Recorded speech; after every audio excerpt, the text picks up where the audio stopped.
గ్రామానికి నడిబొడ్డుని, ఈ గ్రామ ప్రజలకు నడిచే దేవుణ్ణి. ఈ జాతరలో మొదటిసారిగా నా మేకపోతేనే నరకాలి. ఈ కత్తితో నేనే నరకాలి. ఈ పల్లె సీమకు 5వ దిక్కుని, ఈ పల్లె జనాల పాలిట గుడి గోపురాన్ని ఈ జాతర నా చేతుల మీదగానే తరగాలి. లేదా ఇక్కడ తెగేది మేకతల కాదు, మీ అందరి తలలు. ఎవరి తలరా నరికేది? ఎక్కువగా మాట్లాడితే సంచి చెప్పుతా.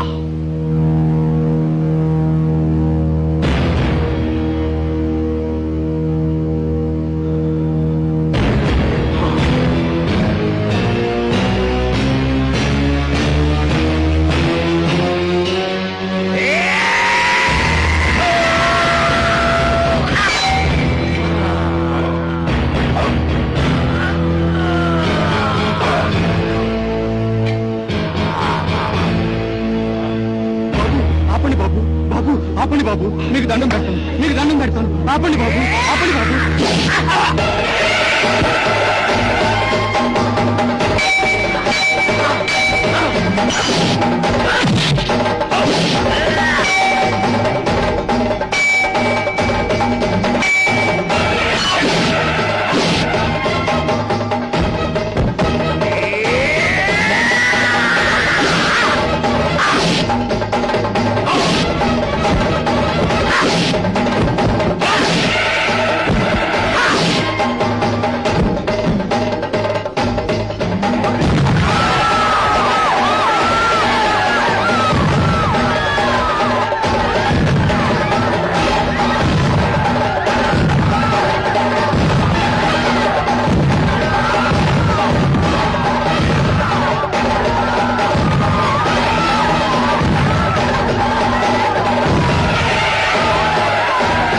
అలా ఆ ఇద్దరు నాయకుల ఆధిపత్య పోరులో ముత్తైదువు లాంటి ఈ పల్లెసీమ విధవరాలైంది.